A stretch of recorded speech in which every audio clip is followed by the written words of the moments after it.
So the liver people had 2 days of sessions, and I think it went pretty well. We had the goal set out by Jake Meters at the beginning.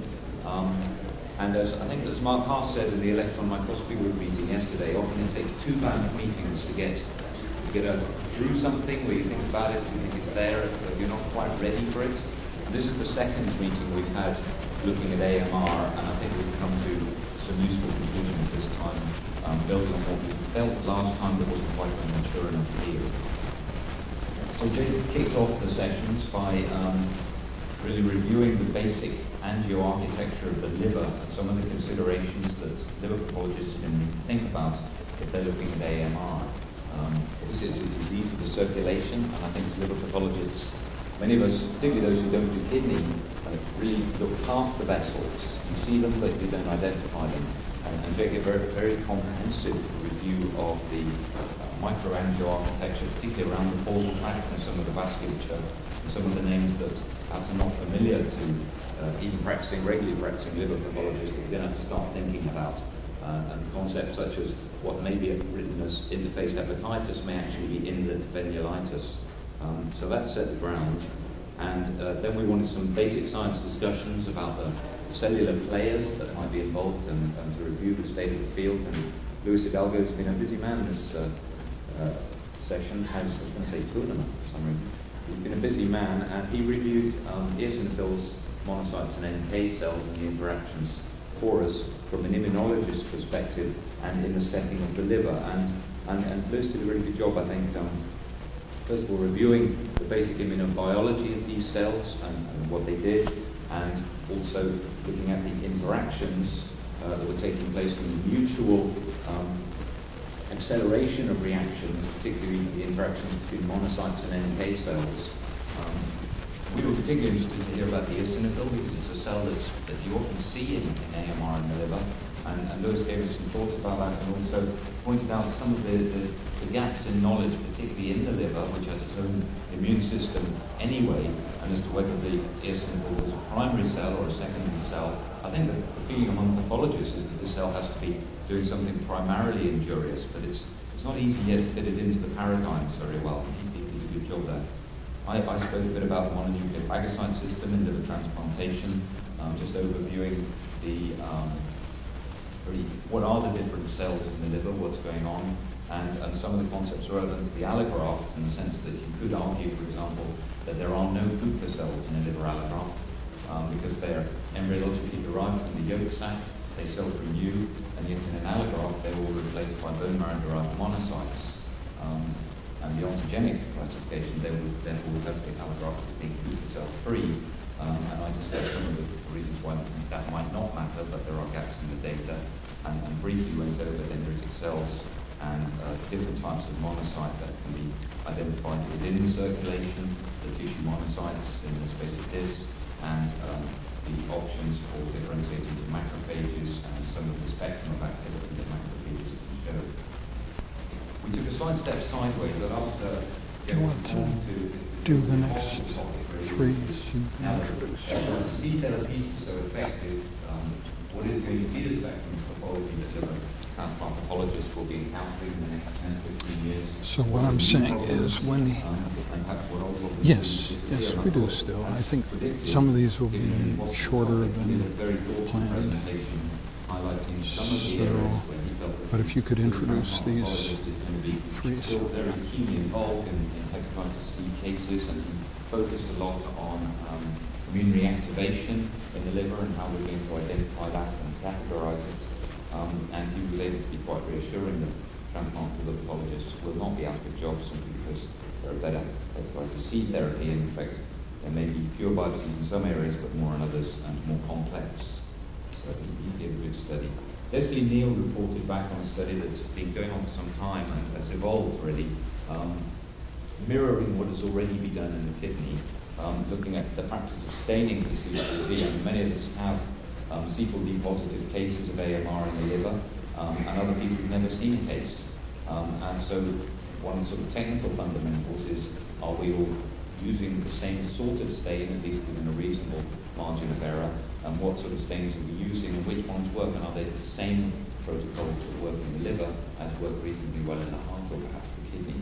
So she's done a lot of work getting in participants really from all over the world with a TMA-based study where TMA sections were sent out and stained in the individual labs by their own methods, interpreted by the local pathologist in the way that they would wish to interpret it, and then centrally reviewed by a group of volunteers who then stored all the cases stained by the different labs themselves to gain some idea of the variability between the different stains for the same sections, the same tissues. And she collected together heart, kidney and liver AMR cases and some controls, and these were all represented on the TMA field stained. And I mean, there were a number of conclusions, but the fundamental one is that the technical staining varies enormously between different laboratories for C4D staining in the liver. And with the same tissue sections, there was a great variability in the ability and the staining of target structures.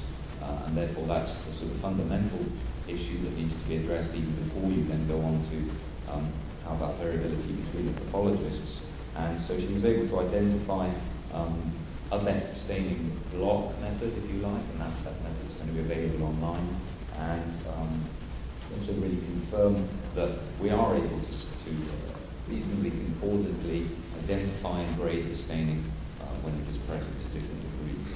So I think that will move on, and I'm sure that will be published soon.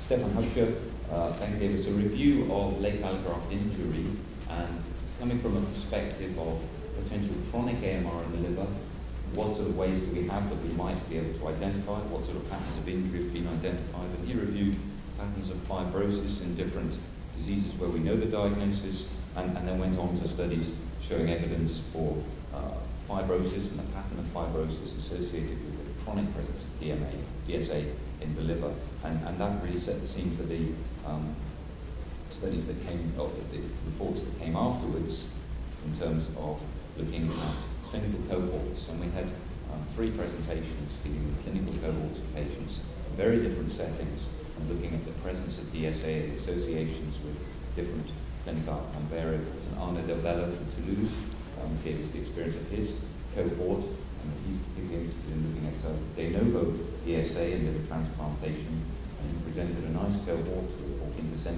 de novo DSA appearance and the correlations with rejection.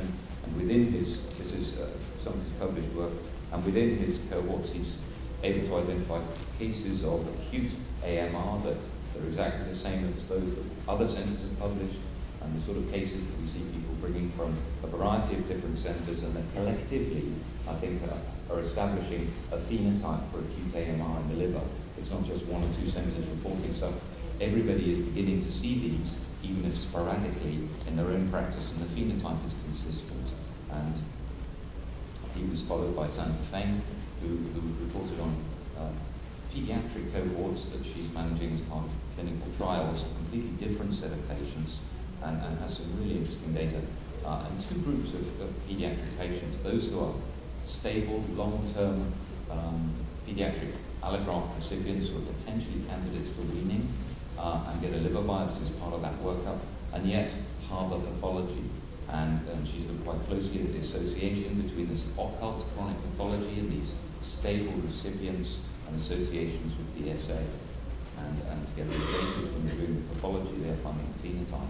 And the other group, which is equally as interesting, a small group of patients who are operationally tolerant and have DSA, yet do not exhibit chronic graft pathology. And it's interesting, there's a lot of discussion about this, but these are a heavily selected group who are presumably not seeing their liver immunologically in some way, or have been selected in order that simply the presence of DSA may not be enough for them. And through the selection gates, it sort of validates the selection procedures really, that they have some difference that allows them not to react necessarily to immune injury in the liver. And there's quite a lot of discussion about that, and the MHC expression profiles in the liver may be interesting in interrogating this population. Jackie O'Leary from Baylor gave us their experience and their fantastic cohort of patients looking this time at those who have chronic DSA positivity and the pathological associations and the undoubted association in those groups with reduced allograft survival and increased allograft chronic pathology changes. And so the three clinical sort of cohorts that we were hearing about were very different, but some common themes were coming through. So we then had about half a day, I think, or a quarter of a day for consensus discussion, and it was quite a robust debate. I think most people felt they contributed and had their voice heard at the end of that, and a mixture of pathologists and clinicians and immunologists all had their say. And we've come to a consensus really on the diagnosis of acute AMR in the liver and the sort of criteria. And these follow the familiar pattern set in other organs.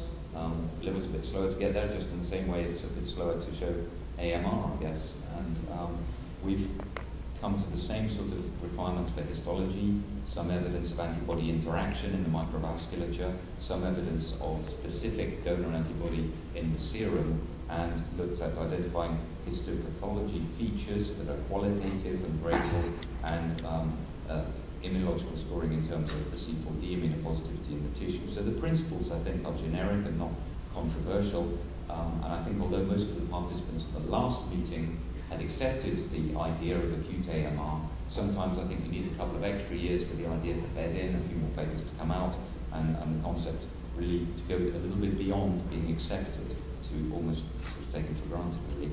And we had a discussion about chronic AMR of the liver, reviewed the evidence, as I've said, and I think most of the group participants felt that chronic AMR does exist in the liver, but they weren't completely comfortable with our ability to recognize it specifically at the moment, and that we have identified sufficient specific features to allow a clear-cut diagnosis of chronic AMR in the liver.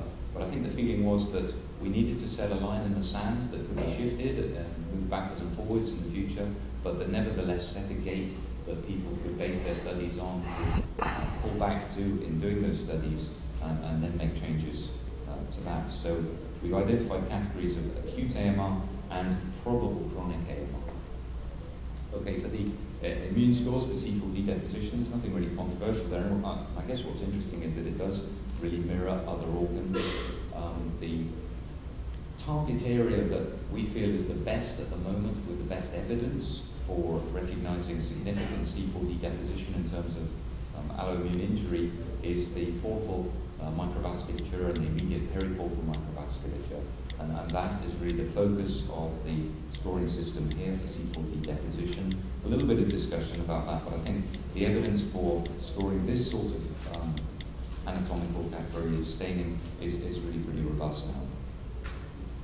The histopathology score really has three components, and the first is of recognizing diffuse endothelial enlargement, or hypertrophy, if you like, involving these inlet microvessels.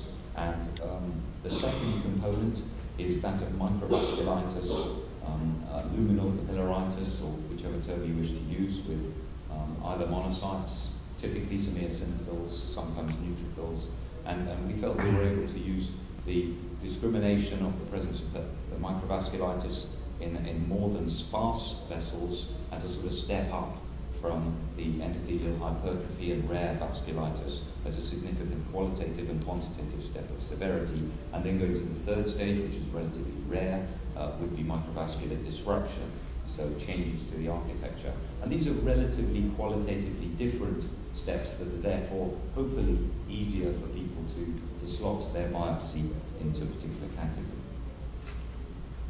For probable chronic AMR, as I've said, there was a bit of debate about whether it should be possible or probable. I don't think we mentioned very suspicious for, but we did use most of the other modifiers, and this was the one that fell out that I think everybody in the group was comfortable with.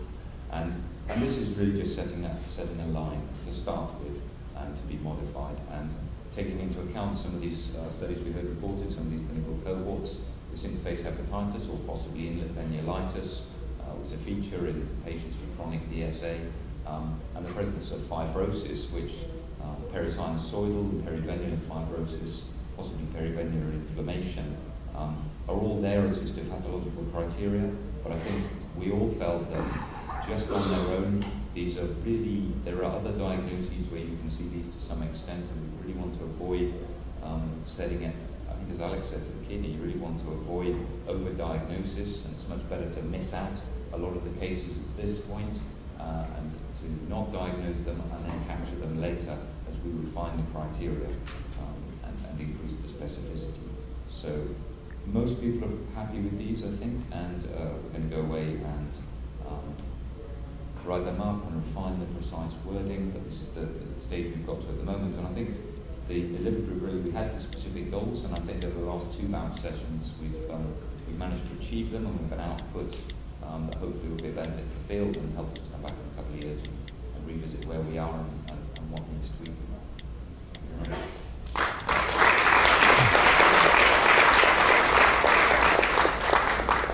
We do have time for a few questions. If there are any. Yes, I did.